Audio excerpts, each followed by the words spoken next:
नमस्कार दोस्तों सरलाई सोनबरसा प्रखंड मलगवा परसा गांव जो कि नेपाल भारत का बॉर्डर पड़ता है। यहाँ पर नेपाल पुलिस ने 5 भारतीयों के ऊपर गोली चला दी, जिससे एक भारतीय ऊपर भगवान के पास पहुंच गया और 4 का अस्पताल में इलाज चल रहा है। दोस्तों, हमने आपको 1 साल पहले ही बताया था कि अब भारत और नेपाल के बॉर्डर पे गोलियां चलेंगी। उसका मुख्य कारण क्या है कि कुछ विदेशी ताकतों को भारत और नेपाल का बॉर्डर सील करवाना है, ताकि उनको नेपाल में गेम खेलना बहुत आसान हो जाए।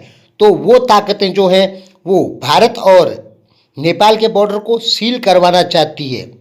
और आपको पता है कि प्रधानमंत्री ओली उन विदेशी ताकतों का सबसे बड़ा मोहरा है और प्रधानमंत्री ओली धीरे धीरे करके नेपाली सेना को नेपाल की सारी ताकतें देते जा रहे हैं। तो भारतीयों पे गोली चलाना एक नेपाल सरकार द्वारा एक सुनियोजित प्लान बनाया गया है। और हमने 1 साल पहले ही बताया था कि भविष्य में गोलियां चलने वाली है नेपाल और भारत के बॉर्डर पे, और उन गोलियों को नेपाल चलाएगा, क्योंकि नेपाल सरकार विदेशी इशारे में, जो नेपाल के नेता हैं वो विदेशी इशारे में भारत और नेपाल के बॉर्डर को सील करना चाहते हैं। इसलिए नेपाली सेना को या नेपाली सेना के कुछ जवानों को सुनियोजित तरीके से भारतीयों के ऊपर गोली चलवा दी नेपाल गवर्नमेंट ने। और दोस्तों, अभी तो नेपाली सेना भारत की सेना पर भी गोली चलाएगी और नेपाली मीडिया नेपाल में दिखाएगी कि भारतीय लोग घुसपैठ कर रहे थे, इसलिए नेपाली सेना को गोली चलानी पड़ गई। या नेपाली सेना भारतीय सेना पर गोली चलाएगी और कहेगी कि भारतीय सेना हमारी ज़मीन को कब्जा कर रही थी, क्योंकि नेपाल की जो सरकार है वो विदेशी इशारे में भारत और नेपाल का बॉर्डर सील करना चाहती है। हम 1 साल पहले ही ये सब बता चुके हैं। भारत की सेना फिलहाल नेपाली सैनिकों पर गोली इसलिए नहीं चलाएगी क्योंकि इससे भारत की अंतर्राष्ट्रीय छवि पूरी खराब हो जाएगी, और जो विदेशी ताकतें भारत और नेपाल का बॉर्डर सील करना चाहती हैं वो विदेशी ताकतें अपने इस काम में सफल हो जाएगी। तो आप ये समझें कि नेपाल जो है वो भारत के साथ न्यू खोज रहा है लड़ने की। तो नेपाल ऐसा क्यों कर रहा है? नेपाली नेताओं को विदेशी ताकतों द्वारा खूब पैसे दिए जाते हैं और नेपाली मीडिया को भी खूब पैसे दिए जाते हैं भारत विरोध करने के लिए। आपको पता होना चाहिए कि नेपाल में मीडिया नहीं है। नेपाल की जो मीडिया है आप उनको देखेंगे, नेपाल के जो मीडिया एंकर हैं उनका बस एक ही काम होता है, भारत विरोध करना, चीन की तारीफ करना, अमेरिका का विरोध करना। सरिता गिरी, जिसने नेपाल की विदेश नीति पे सवाल उठाया था, उसने ऐसे ही नहीं उठाया, क्योंकि सरिता गिरी को नेपाल में जो गेम चल रहा है वो सब कुछ पता है। आप सीधी भाषा में समझें कि आज की नेपाल की जो सरकार है वो अपनी विदेश नीति अपने दिमाग से नहीं फिक्स कर सकती है। चीन जैसे कहेगा वैसे ही नेपाल सरकार को अपनी विदेश नीति बनानी पड़ेगी। यानी आप सीधी भाषा में समझें कि नेपाल अपनी विदेश नीति अपने दिमाग से बिल्कुल नहीं बना सकता है। जैसे चीन कहेगा उसी आधार पे नेपाल की विदेश नीति फिक्स होगी। हालांकि नेपाल में कुछ क्रिश्चियन एनजीओ हैं जो भी नेपाल सरकार पे प्रेशर बनाते हैं भारत के खिलाफ। आप कभी नेपाली मीडिया देखेंगे तो उसमें नेपाल के विकास पे चर्चा बिल्कुल नहीं होती है। आप केवल ये समझें कि नेपाल में मीडिया नाम का कुछ नहीं है।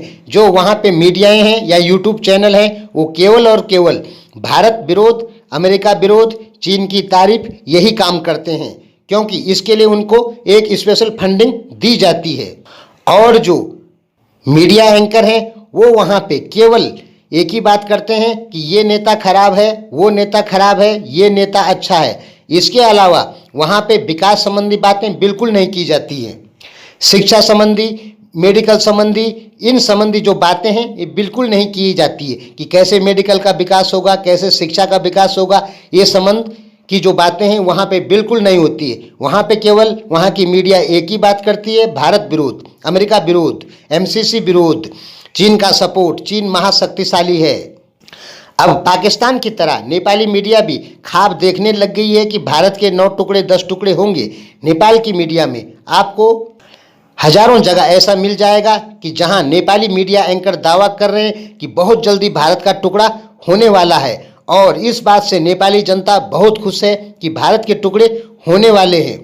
नेपाली मीडिया एंकरों ने सेम पाकिस्तान की तरह कर दिया, जैसे 70 साल से पाकिस्तान भारत के टुकड़े करने के ख्वाब देख रहा है, जैसे 70 साल से पाकिस्तान में ये दिखाया जा रहा है कि अब भारत के टुकड़े होने वाले हैं, और 70 साल से पाकिस्तान की जनता इंतजार कर रही है कि अब भारत के टुकड़े होने वाले हैं, अब टुकड़े होने वाले हैं। लेकिन 70 साल से भारत के टुकड़े नहीं हुए, बल्कि उल्टा पाकिस्तान के ही टुकड़े हो गए, बांग्लादेश बन गया।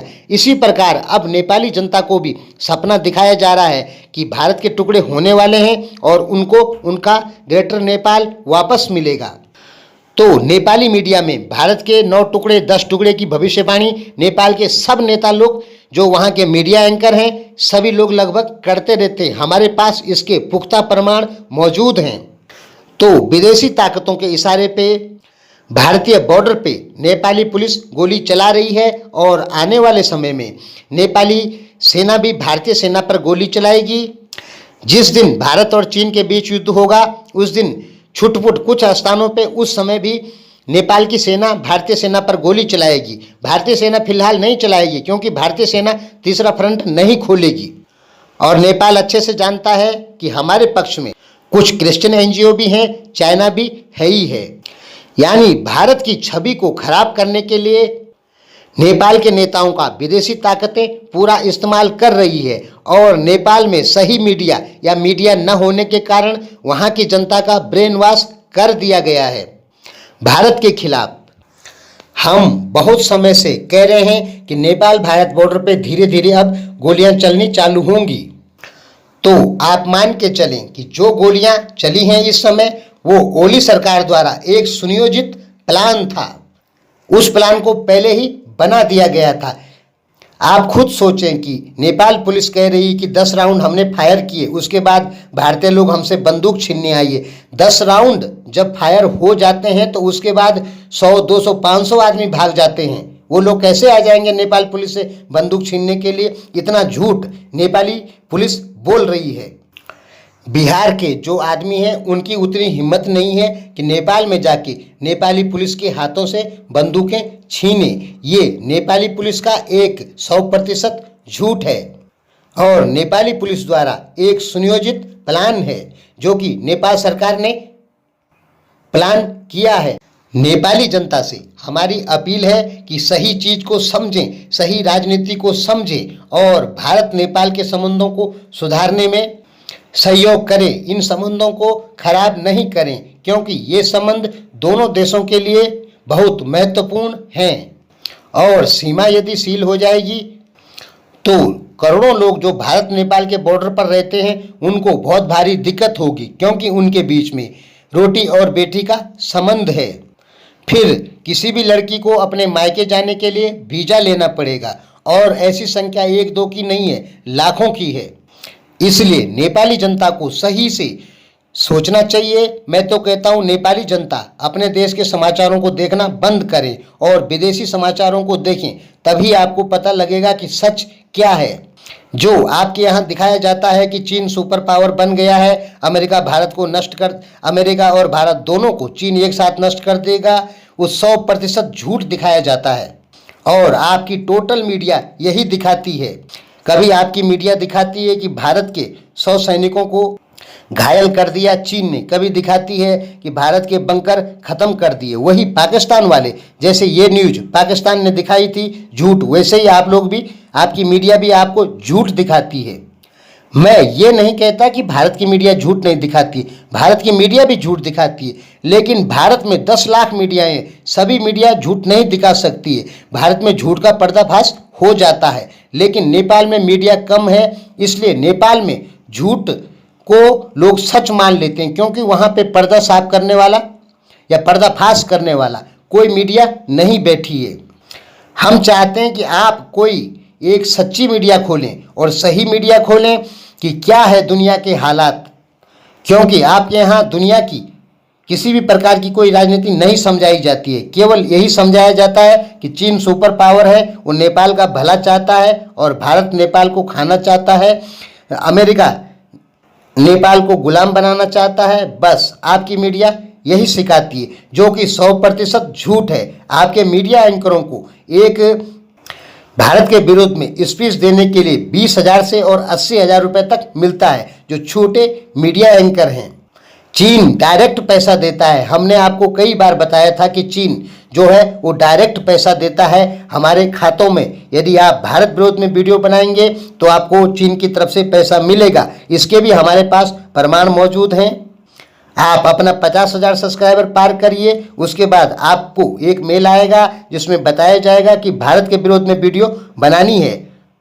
तो आप भारत के विरोध में जब वीडियो बनाएंगे तो आपको एक वीडियो पे 50 से और $100 के बीच में पैसा मिलेगा। तो आप सच्चाई को समझने का प्रयास करें कि हो क्या रहा है, नेपाल की राजनीति में चल क्या रहा है, क्यों भारत विरोधी भावनाएं इतनी ज़्यादा भड़क रही है। भारत के यदि एजेंट होते नेपाल में 22,000 तो अब तक नेपाल की मीडिया भारत के पक्ष में बोलती। आपके मीडिया एंकर कहते हैं कि 22,000 भारतीय एजेंट हैं नेपाल में। अरे भाई, 22,000 एजेंट होते तो अब तक नेपाल की सारी मीडिया भारत का गुणगान कर रही होती। चलिए, इस विषय पे मैं बाद में वीडियो बनाऊंगा। धन्यवाद।